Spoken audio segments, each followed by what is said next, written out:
예, 시청자 여러분 안녕하십니까? 홍양수 톡톡톡 특별 초대석 오늘 강동순 전 방송위원 나오셨습니다. 예, 예, 잘 계셨습니까? 자, 강 의원님, 지금 현재 이 정권이 좌파다. 그리고 또 이 정권을 떠받치는 어떤 중요한 핵심에 있는 사람들이 주사파다 많이 있다. 뭐 빨갱이다.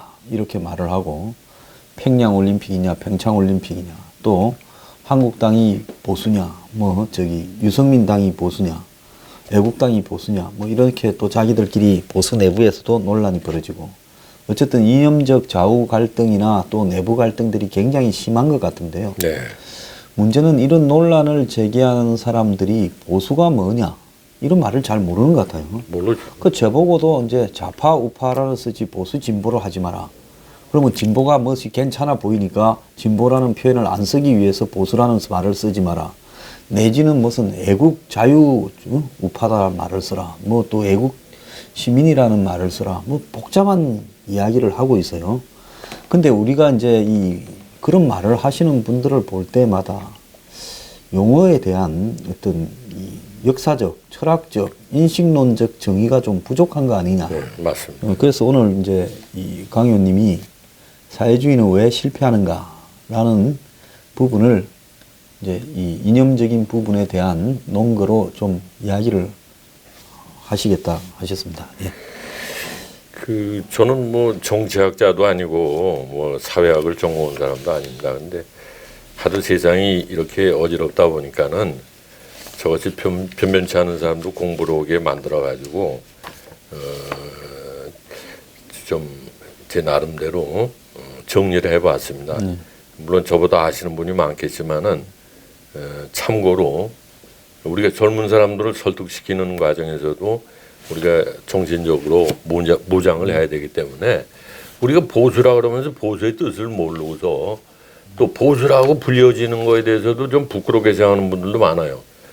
우파로 해라. 뭐 근데 보수는 마치 진보는 새롭게 개혁을 하는데 보수는 뭐 전통만 유지하려고 기득권층에 뭐 안주하고 이런 거로만 많이 아시는 분이 계신데 우리가 보수 진보라는 말이 처음 나온 책이 이 최근에 책방에 가면 있습니다. 이 에드먼드 버크와 토마스 페인의 그 대논쟁이라고 그러면서 여기서 이제 보수와 진보의 탄생 이런 부제도 들어가 있습니다. 여기서 보수 진보라는 말이 처음 나옵니다. 그래서 우리가 잘못 알고 있는 보수의 개념을 공부하는 차원에서 좀 간단히 뭐 나중에 자세한 거 보시려면 책을 보시면 되고 정리를 해봤습니다. 이게 저는 이제 요즘에 우리 뭐 정복 세력도 많고 뭐 좌파도 많고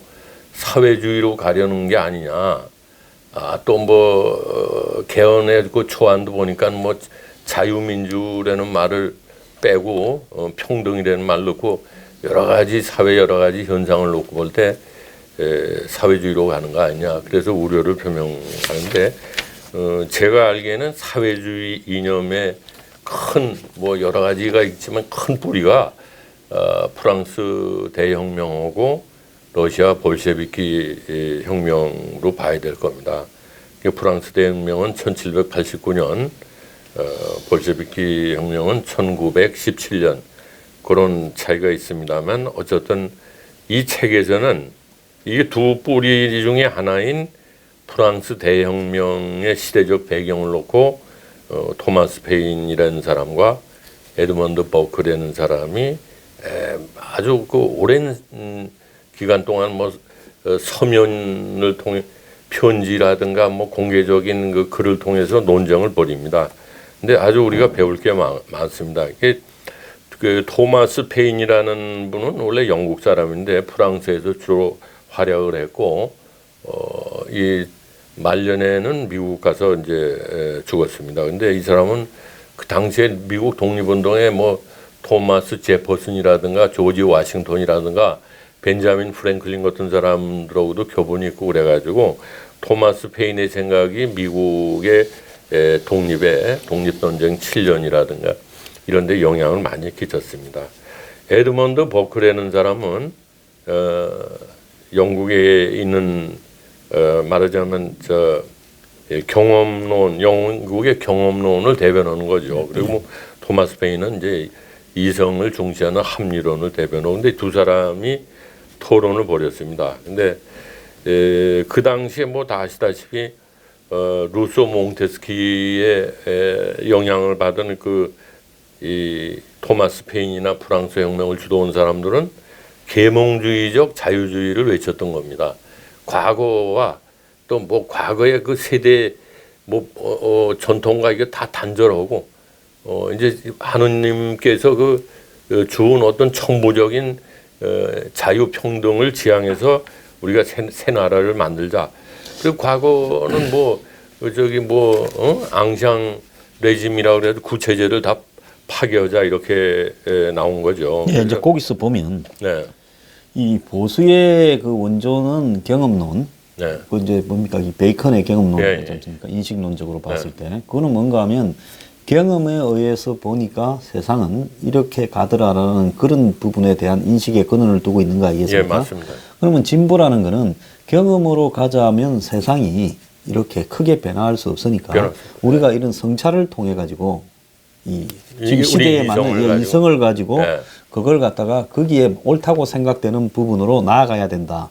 이러니까 이제 과거와의 단절도 좀 포함되어 있는 그렇죠. 부분이 이제 결국 예. 진보의 예. 어떤 사고의 방식의 원천이 아니겠습니까? 예, 맞습니다. 그거는 이제 당시에 이게 만약에 프랑스 혁명이 일어나지 않았더라면 이런 논쟁이 무의미했을 거 아닙니까? 예, 맞습니다. 당시로는 예. 그 이제 왕정 체제 그리고 근대 시민 국가로 가지 못했지 않습니까? 입헌 민주주의라고 보기도 어려웠고요. 그죠? 귀족 왕과 귀족이 다 예. 쥐고 있었던 세상이었죠. 이제 그런 부분에서 보면 영국의 입헌 민주주의가 왕은 존재하되 군림하지는 않는다라는 영국이 아주 오래 1400년경부터 왕과 이렇게 신하들 간에 시민 세력들 간에 이 경쟁이 치열했잖아요. 있었죠. 나중에 이제 크로멜이 또 왕을 목을 매달기도 했지만 따지고는 그 마그나 카르타 대헌장이 1215년이거든요. 예. 그러니까 영국은 물론 그건 순수한 민주주의 뭐라고 볼 수는 없지만 귀족의 이익을 대변하는 거지만 어쨌든 대헌장이라는 걸 왕과 대립하면서 만든 게 벌써 1215년입니다. 굉장히 오래. 그러면 제가 이제 하나 의문이 있어서 이제 여쭤보겠는데요. 이 영국에서 크로멜이라는 사람이 왕을 목을 매달아서 죽였는데도 그게 이제 급진적인 어떤 혁명으로 간주되지 못하고 이제 나중에 크로멜이 좀 수구적으로 갔지 않습니까? 자기가 호국경이라 해가 왕 비슷하게. 근데 프랑스의 이제 이 대혁명은 오늘날 진보적 의식, 그러니까 이 이성에 기반을 둔 이런 어떤 이 이념에 상당히 그 계기가 된 거 아닙니까? 그죠? 그런 부분에서 차이는 어떤 부분이라고 보십니까? 영국은 청교도 혁명하고 지금 소장님 얘기하신 대로 청교도 혁명이 1646년에 이제 올리버 크로멜이 찰스 2세를 이제 죽이고 한 10여 년 동안 갑니다. 그래서 영국은 민주화 과정에 피를 흘린 게 단 한 번이에요. 그리고 1688년 명예혁명이라고 그래가지고 윌리엄하고 메리가 이제 집권하는데 그때 입헌 군주제가 처음 되는 거죠. 그거를 민주주의의 시작으로 보는 겁니다. 그러니까 1688년이 영국의 민주주의 시작인데 프랑스 혁명은 1789년에 100년보다 더 늦었지 않습니까? 시작을 했고 그렇다고 크롬웰 청교도 같이 한 번 피를 흘린 게 아니라 로베스피에르 그러다가 또 반동이 돼가 나폴레옹이 그 뒤에 나왔지 않습니까? 그 로베스피에르 공포 정치에 또 오인 과도 정치 해가지고 10년을 간 다음에 로베스피에르도 길로틴에 죽었죠. 목을 매단 사람이 1343명을 그렇게 피를 많이 흘리고 그 다음에 나폴레옹 시대가 14년인가요? 그 다음에 그 나폴레옹 시대가 끝나고 14년 후에 또 왕정이 새로 옛날 루이 16세 같이 왕정이 새로 되고 또 공화정이 되고 이런 시행착오를 옵니다. 그러니까 영국에 비해서는 영국은 크롬웰 청교도혁명 피를 한 번 흘렸지만 여기는 아주 피를 많이 흘린 시행착오의 역사가 있다. 그러면 이제 좀 요약을 해보면 영국 같은 경우에는 이 크롬웰이 청교도 혁명을 일으켰지만은 그 이후에 어떤 과정들이 왕가 또 그 이 당시에 의회 세력들 그 다음에 젠틀이라고 보미는 시민 계급들 사이에서 합의를 통해서 점차적으로 이렇게 정리되어 갔기 때문에 그것이 이제 영국에는 어떤 이후에 그래서 경험론이라는 게 혁명이라는 이런 부분과는 좀 다르게 해석이 되고 있고요. 프랑스 같은 경우에는 극단적으로 이제 뒤집어지는 과정을 갖다가 계속하면서 결국은 이후 이제 근대 그 이 시민 사회에 이 원형인 어떤 정치 시스템을 갖추게 된다. 이래서 이제 프랑스는 이 혁명이라고 하고 거기에 반해서 청교도 혁명은 사실 이 정치 발전에서는 크게 평가되지 않고 있는 부분 아니겠냐 생각합니다.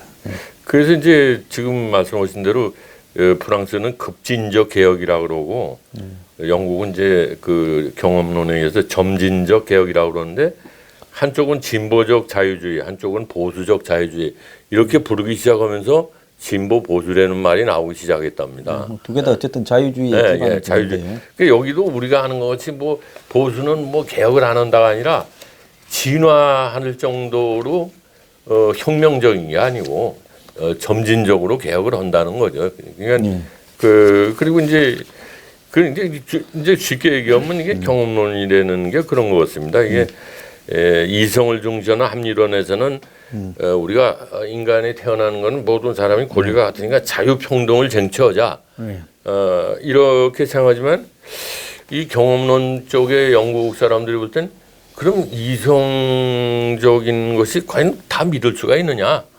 우리가 보면은 인간의 본성이라는 게 이성이 막 감정적으로 발전할 때도 있고 편견을 가질 때도 있고 실수할 때도 있다. 그러니까 이거는 내가 현재 내가 진리를 내가 정의다 이런 것보다도 좀 과거부터 내려오는 걸 또 미래를 생각을 해가지고 점진적으로 개혁을 해야지 단칼에 하는 거는 인간의 본성을 너무 이성을 너무 과신하는 거다.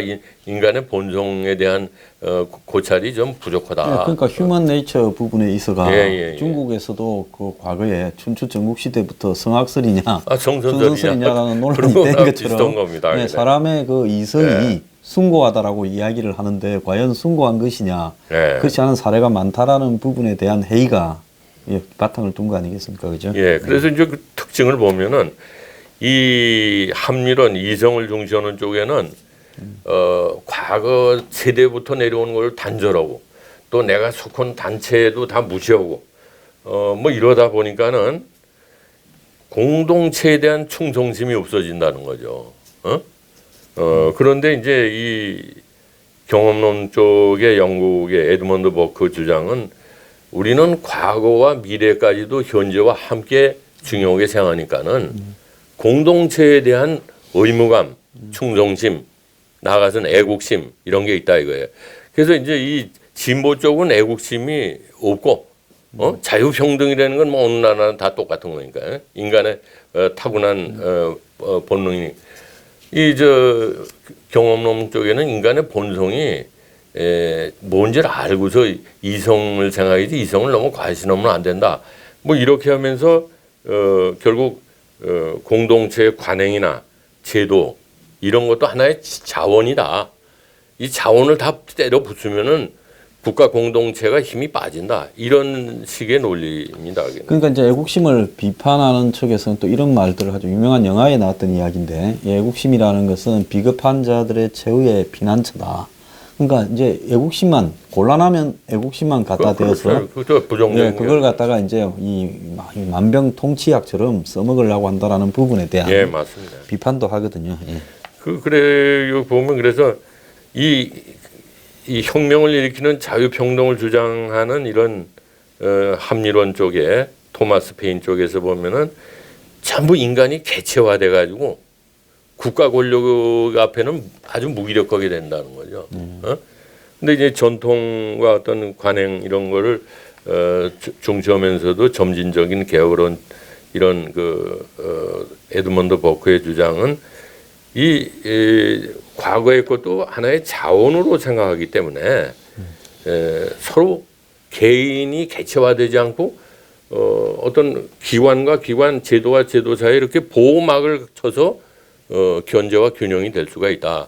그런 주장을 합니다. 그래서 뭐 보면은 이제 그 에드먼드 버크가 이런 얘기를 했는데 이 혁명을 일으키는 사람들은 공학이라고 그러면은 우리 점진적인 개혁을 하는 사람은 의학이고 혁명을 일으키는 사람은 부분만 보지만 우리는 전체를 보고 또 혁명은 새로운 가치를 선택한다 그러지만은 우리 경험론 쪽에 있는 사람들은 주어진 체제에 대한 그걸 고수하기 위한 의무감을 가진다. 뭐 이런 겁니다. 이게 모든 것이 나쁘게 보면 아주 부정적인 측면이 쌍방이 다 있는 겁니다. 그러나 우리가 내가 보수라고 생각을 해도 만약에 이런 그 이성을 중시하는 프랑스 어떤 유럽 대륙의 합리론이 없었다면은 미국과 같은 나라가 생겼겠는가? 이상은 이상대로 이성을 중시하는 이상적인 개혁주의자도 필요한 거고 또 전통을 중시하는 점진적인 진화를 생각하는 그런 보수도 필요한 겁니다. 근데 우리는 이제 우리 사회에서 잘못 알려는 게 보수는 뭐 부패하고 기득권 이건 아니죠. 네, 그래서 이제 그런 부분이 서로가 서로의 체제를 보완하고 예, 맞습니다. 또 그걸 갖다가 점차 새로운 변화하는 환경에 맞춰가야 되는 거. 그것이 이제 다원적 공공 정치 철학이라는 거 아니겠습니까? 왜? 다를 수 있다는 걸 인정하면서 더 나아지기 위해서 노력을 하고 부족한 측면을 보수해야 된다. 이런 부분인데요. 제가 미국 이제 같은 데서는 그래서 뭐 민주당 한 두 텀하고 공화당 한 두 텀하고 이렇게 하는 것이 사회가 건강해지는 겁니다. 네, 그건 맞습니다. 근데 우리 좌파는 좀 특별한 데가 있기 때문에 문제가 되는 거예요. 그리고 제가 이제 폴 슈메이커라는 사람이 미국의 원로 정치학자입니다. 아주 대표적인 학자인데 진보와 보수의 12가지 이념이라 이 두꺼운 책을 썼어요. 여기에 보면 현재 남아있는 이념의 종류를 12가지로 분류할 수 있다. 그래서 뭔가 하면 급진적 좌우파, 극단적 좌우파, 그리고 이제 현대 보수주의, 현대 자유주의, 세 분. 네, 현대 자유주의, 그 다음에 고전적 보수주의, 고전적 자유주의. 그러니까 고전적 자유주의와 현대 자유주의도 좀 다르고, 이 고전적 이렇게 보수주의와 현대 보수주의도 좀 다르다는 거죠. 이념이 시간이 가면서 변화가 온다는 거고. 요 8가지가 보편적이고, 그 외에 좀 사생아로 아나키즘, 그리고 또 이 나치와 파시즘, 그리고 공산주의와 막시즘을 꼽고 있어요. 그 막시즘하고 공산주의를 확연하게 구별해서 이야기를 하고 있습니다. 그러면, 네. 예, 그래서 그 12가지가 지금 지구상에서 인류가 이렇게 가졌던 이념의 전체 합이라고 보는데 이것이 결국은 철학적인 어떤 이 인식이나 또 정치적 원리에 따라서 12가지로 나눠지는 이런 계기가 된다. 이념이 12가지로. 사회 변화를 어떻게 바라보느냐, 이 존재론적인 부분을 어떻게 보냐, 이렇게 해석을 하고 있어요. 그래서 제가 요거 짤막한 이 글에 아주 짤막한 문장은 한 3개 정도 소개해 드리겠습니다. 이게 뭐냐면은 이게 에드먼드 버크의 얘기입니다. 정치란 인간의 논리적 사고가 아닌 인간의 본성에 맞춰야 한다. 인간의 본성에서 이성은 그저 일부분일 뿐이다. 절대 가장 큰 부분이 아니다. 이렇게 하면서 이제 토마스 페인을 갖다가 비판한 겁니다. 항상 우리가 인생을 살면서도 몇 년 전에 옳다고 생각한 게 지금 생각하면은 옳지 않은 것도 있는 겁니다. 그게 우리의 이성이거든요. 근데 이성은 뭐 절대 어떤 변치 않는 진리다 이렇게 과신하면은 곤란하다 이런 뜻인 것 같아요. 두 번째는 또 이런 좋은 얘기도 있습니다. 자유 획득에 대한 축하 인사는 미뤄야겠습니다. 그러니까 프랑스 혁명이 자유를 획득했다. 이렇게 자유 획득에 대한 축하 인사는 미뤄야겠습니다. 이게 서간에서 나오는 얘기입니다. 당신은 혁명을 했는지는 모르지만 개혁은 하지 못했습니다. 응? 군주제를 전복시켰는지는 몰라도 자유를 되찾는다는 데는 성공했다고 볼 수 없습니다. 이게 자유가 이렇게 간단한 게 아니라는 얘기죠. 이게 마지막으로 또 한 줄 읽겠습니다. 요건 이제 우리 상황하고도 많이 우리가 현지 상황하고도 좀 참고할 만한데, 인간은 가장 우둔한 존재여서 인간은 가장 우둔한 존재이면서 가장 지혜로운 존재이다. 개인은 어리석다. 다수는 충분한 고민 없이 행동하는 잠시 동안은 어리석다. 어떤 뭐 집단적으로 시위를 한다고 혼대는가 이럴 때 선동에 넘어갈 수 있다는 얘기죠. 다수는 충분한 고민 없이 행동하는 잠시 동안은 어리석다. 그러나 인간이라는 종은 인간이라는 종은 현명하다. 그리고 시간이 주어질 때 종으로서의 인간은 언제나 옳게 행동한다. 지금 그렇게 변화하고 있지 않습니까? 이 촛불 시위에 뭔지 모르고 뛰어들었던 사람들도 이게 뭐가 잘못되고 있지 않느냐 느끼기 시작하고 있는 겁니다. 이게 무슨 직접 민주주의 이런 그 말도 안 되는 주장을 하는 겁니다. 그래서 이제 이 부분에서 우리가 또 하나 중요하게 생각해 봐야 될 부분이 있는데요. 이제 그 촛불 시위 방식으로 예를 들어서 국가적 시스템이 이 구조가 돌아가지 않을 때 할 수는 있어요. 그런데 그것이 만사형통처럼 그것이 절대적인 어떤 도덕적 국민 저항권이라는 게 있죠. 권위를 가지고 있다라고 이야기하는 것이 이제 잘못인데요. 그러니까 유치한 거고요. 그런데 이런 부분을 갖다가 이제 국내에 적용을 하면서 이제 예를 들어서 박근혜 전 대통령의 이제 탄핵과 관련해서 흔히 보수 진영의 이 극단적인 일각에서 하는 이야기입니다. 이 탄핵 부분에 대해서 이 촛불을 들고 탄핵을 시킨 것이 잘못한 거다, 잘한 거다, 이런 논란이 지금도 진행이 되고 있어요. 그럼요. 그런데 탄핵을 되는 과정에서 법적인 절차를 이렇게 거쳤단 말입니다. 국회와 이제 헌법재판소예요. 그러면 그런 어떤 법적인 절차가 우리가 잘못이라고 한다면 당사자부터 이런 무의미한 법적인 절차를 저항하는 게 맞았느냐? 안 그러면 대통령이니까 악법도 법이라고 준수하는 게 맞았느냐? 이제 이런 이야기가 나올 수 있고요. 그리고 또 탄핵을 당할 만큼의 그렇게 많은 잘못을 했느냐? 또 아니다라고 또 이야기를 할 수 있어요. 그런데 그러면 탄핵을 당할 만큼 그렇게 잘못을 안 했는데 왜 그러면 권력을 빼앗기고 저렇게 지금 구치소에 들어가 있고 추가적인 어떤 것들을 자꾸 걸고 있느냐라고 봤을 때 우리가 민주주의가 이렇게 책에서 보는 거하고 현장에서 적용되는 다르죠. 부분에서 네. 굉장히 지금 다르게 적용되는 부분이 있지 않겠습니까? 그래서 맞습니다. 오늘 그 이야기를 하고자 하는 게 아니라 이게 혁명이 항상 왔다 갔다 하는 것처럼 그리로 나온 대중이 이성적일 거라고 보지만은 일부 시작은 이성에서 했는데 가다가 보면 비이성적으로 가버릴 수도 있고 그러면 이 정권이 1987이라는 영화에서 보면 독재에 저항하는 과정에서 나름 정의는 있었지요. 그런데 그 정의로서 실제로 민주화를 정치했다고 하면서 지금 운영하는 방식을 보면 매우 비민주적으로 운영되고 있지 않습니까? 그러니까 그런 게 지금 한 300년 전에도 똑같은 고민들이 그리고 있었다는 거죠. 나라마다 박근혜 탄핵에 대한 얘기는 논란이 많습니다. 그건 나중에 또 얘기하기로 하고 나라마다 이게 탄핵에 대해서 미국 같은 데는 양원제로 가지 않습니까? 상원에서 탄핵을 하고 하원에서 유럽에서도 그런데 우리는 이제 양원제가 아닌 건데 근데 왜 양원제를 하느냐 하는 심리도 인간의 이성에 대한 회의와 불신이 어느 정도 깔려 있는 겁니다.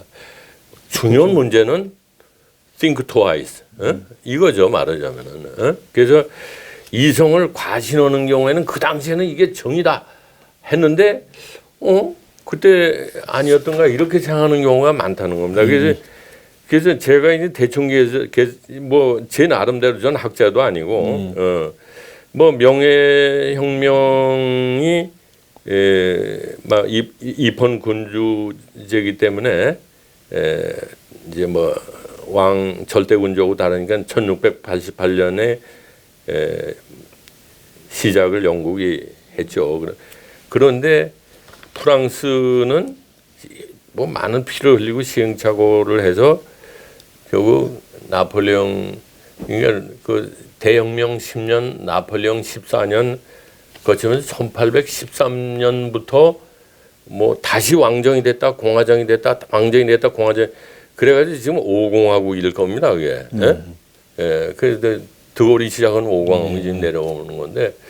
그게 따져보니까 한 125년을 영국이 앞서간 거예요. 물론 마그나 카르타부터 하면은 뭐 그건 한 700년이라고 그럴까요? 막 그렇지만은 그건 뭐 그렇고 한 125년 앞서가 있는데 그래가지고 결과가 어떻게 되냐면 세계 식민지 전쟁에서 프랑스보다 영국이 앞서갔고 지금도 브리티시 커먼웰스라고 영연방 35개국이 있잖아요.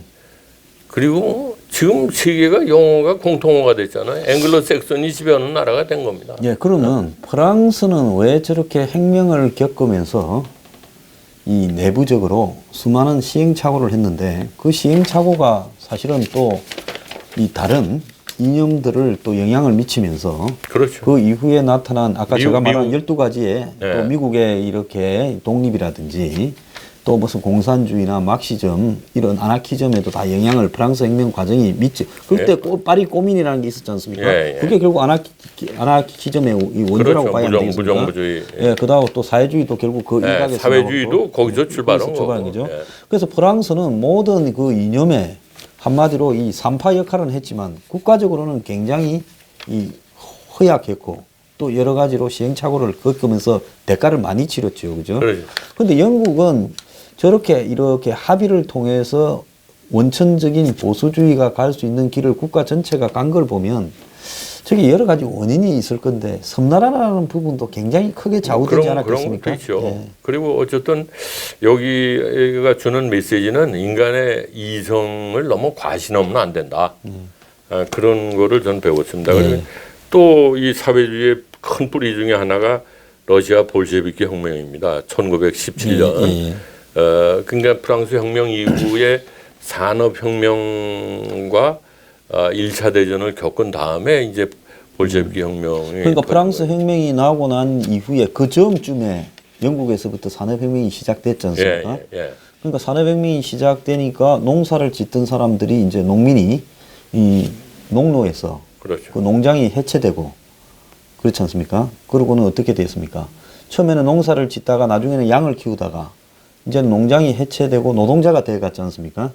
그러니까 집단 농장 같은 데 가서 같이 급속한 이제 사회 변화가 이제 이루어지면서 농업이든 공업이든 그게 이제 노동자 계층이 대량으로 역사상 처음으로 이제 대량 생산되고 그러다 보니까 이제 그것이 이 프랑스 혁명의 이념 일부하고 이제 이 마르크스나 이런 사람들이 만드는 막시즘하고 이제 결합이 되면서 혁명 이론이 생겨난 거 아니겠습니까? 그죠? 그러면서 이제 그거에 이제 이 전 유럽에 영향을 미치면서 이제 나중에 볼스비키 혁명으로 이렇게 최초로 지구상에서 혁명 국가가 들어선 거 아니겠습니까? 예. 근데 여긴 뭐 다 아시지만 유산 계급하고 이제 프롤레타리아 무산 계급 간에 이제 평등하기 위한 싸움을 했는데 평등 사회를 만들자고. 근데 사실은 그 과실은 누가 따먹느냐? 노동자 농민이 따먹는 게 아니라 테크노크라 전문 관료들이 과실을 따먹은 겁니다. 그리고 평등한 세상은 날아간 거예요. 그 평등한 세상이 아니고 오히려 전체주의 국가가 된 거죠. 뭐 토지도 국유화하고 뭐 이 경제도 국가에서 다 계획 경제로 가고 그래서 그게 평등을 지향했는데 평등한 세상이 안 됐다. 그래서 뭐 제가 이제 어제 좋은 얘기를 보니 이 사유재산권도 없앴지 않습니까? 그 사람들인데 사유재산은 사유재산권은 동물과 인간이 구분되는 하나의 중요한 개념이다. 인간이 가진 기본권이다. 사유재산이 없으면은 자유도 없다. 실제가 뭐 러시아가 소련이 무슨 자유가 있었습니까? 그러니까 뭐 그런데 이 사람들이 이렇게 주장했답니다. 더 이상 자선이 필요 없는 상태가 정의다. 그랬대요. 그러니까 이 사람들은 뭐든지 물질적으로만 계산한 겁니다. 자선이라는 건 사랑인데 그래가지고 70년 만에 고르바초프가 들어오면서 경제가 엉망이 되고 물론 이 사회주의 초기에는 스푸트니크도 막 띄우고 초기에는 성과가 많았죠. 그 효율성이 발휘가 됐죠. 일종의 효율성이. 네. 근데 이제 그게 시간이 지나면서 효율성보다는 폐단이 더 많이 발생이 되면서 모든 것을 계획에 의해서 한다라는 것이 불가능하고 모든 것을 평등하게 한다라는 것이 불가능하고 또 이 그런 사회를 가기까지는 또 이 독재를 해야 되는 거. 그러니까 이것도 프랑스 혁명과 마찬가지 인간의 본성에 대해서 너무 간과한 게 아니냐. 사람은 평등하기를 다 원하죠. 그러나 태어날 때부터 평등하지 않고 죽을 때까지도 평등하지 않습니다. 그러니까 어떻게 보면 평등이라는 거는 결과의 평등이 아니고 기회의 균등. 이건데 이 사람은 결과의 평등을 추구했는데 결국 실패로 끝난 거는 뭐냐. 인간의 본성이 우리 똑같이 일하고 똑같이 놀아먹자 그러면 일 안 옵니다. 다 거지가 되는 거예요. 그러니까 인간의 본성은 내 거를 가지고 뭔가 탐욕스럽게 내 걸 챙기겠다는 것이 그런 그 사악한 것이 인간의 본성에 더 많다. 이렇게 보면은 성악설이죠. 근데 그런 거를 간과하는 것이 아니냐 하는 거죠. 그러니까 평등하다 보니까 굉장히 비효율적으로 되면서 예, 그 사회의 기본적인 생산성이 떨어지게 되면서 아니면 소련에서 쓰고 묻고 쓰는 부분에 풍족한 부분을 보장을 해줬다면 안 무너지지 않았겠습니까? 그런데 나중에는 기본적으로 써야 될 최소한의 품목조차도 공산품조차도 보급이 안 되면서 무너져 버린 거 아니겠습니까? 그리고 이제 그래서 70년 만에 실험이 끝나서 이제 소련이 해체된 다음에 뭐 아시지만 프랑시스 후쿠야마 같은 사람은 이제 이데올로기의 진화는 끝났다. 역사에 뭐 좋은 말. 그래서 뭐 이제는 자유민주주의 체제밖에 없다 이렇게 됐어요. 그런데 미국이라는 게 유일한 슈퍼파워가 그러다 보니까 체제 경쟁을 안 하니까 오만해지고 그리고 사회주의 국가에서는 어쨌든 다 거지라고 그래도 사회복지는 꼭 챙기는 게 사회복 특징인데 그거를 이 자유민주 체제 자본주의 사회에서 소홀히 하다 보니까는 이제 불만이 생기고 나라마다 뭐 불만이 생기고 또 그 신자유주의라는 게 나와가지고 적은 나라 뭐 노동력이나 뭐 큰 나라 자본력 뭐 이거 없이 막 하니까는 완전히 정글의 법칙 거치 가니까는 종속 이론이라는 것도 나오고 어느 나라가 어느 나라에 종속돼 있다. 그러니까 빈부격차가 심해지고 그래서 사회주의 목소리가 다시 나오기 시작한 것이 그러니까 아닐까. 그게 이제 결정적인 계기가 91년에 이제 동구권이 무너지고 이 사회주의가 무너지고 결국은 이제 미국의 그러니까 뭡니까 이 임페리얼 그러니까 밀리터리 임페리얼리즘 군사적 제국주의가 보편화되었고 일대 강국 시대가 되었고 영원히 미국식 자본주의가 발달할 것 같았는데 이게 이제 결정적으로 해이가 나오기 시작한 게 2008년에 금융위기가 오면서 이런 미국식 자본주의의 영원한 발전이라는 것이 사상 누각이 아닌가 하는 회의가 많이 나왔죠. 맞습니다. 예, 그러면서 이제 다시 마르크스가 각광을 유럽의 지식인들 사이에서는 받았는데 거기에 이제 뭔가 하면 자본의 축적의 심화에 따른 그 이윤율 저하 이론. 그러니까 자본주의는 결국은 노동자의 임금을 착취해서 이렇게 자기 걸로 하는 건데 나중에 이제 노동자에게 돌아갈 임금 자체가 점점 적어지고 이 만억모시 기계나 장비나 이런 자본의 투자가 되면 이윤율이 점점 적어져서 이 자본주의는 나중에 결국 몰락할 수밖에 없다. 이런 거를 했는데 미국이 지금 이번에 이제 붕괴되는 그 2008년 금융위기 때 위기를 겪은 과정을 보면 결국은 그 이 노동자들의 일자리가 세계화시켰고 전 세계를 노동시장으로 삼아서 다국적 기업이 미국이 주도했고 신자유주의의 특징 중에 하나가 글로벌리즘. 예, 그리고 글로벌리즘이고 그리고 또 금융 자본주의화 됐는데 그게 이제 사고를 일으켜 버리니까 이제 이것은 옳은가라는 이제 회의가 되면서 다시 자본론 보기 뭐 이런 이야기도 또 됐어요.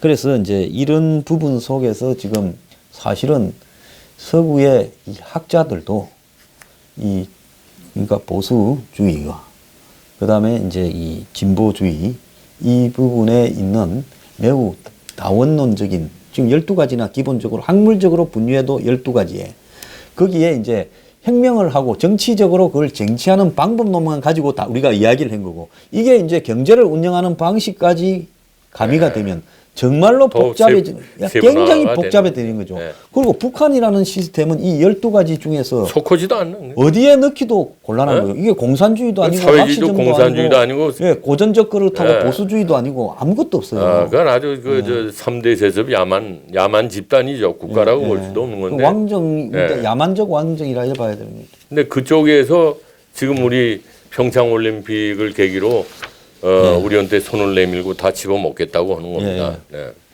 자, 그러면 저기 네. 지금까지 그 일부로 하고요. 네. 예, 남은 부분을 2부에서 좀 논의를 하셨으면 좋겠습니다. 예, 1부 마치겠습니다.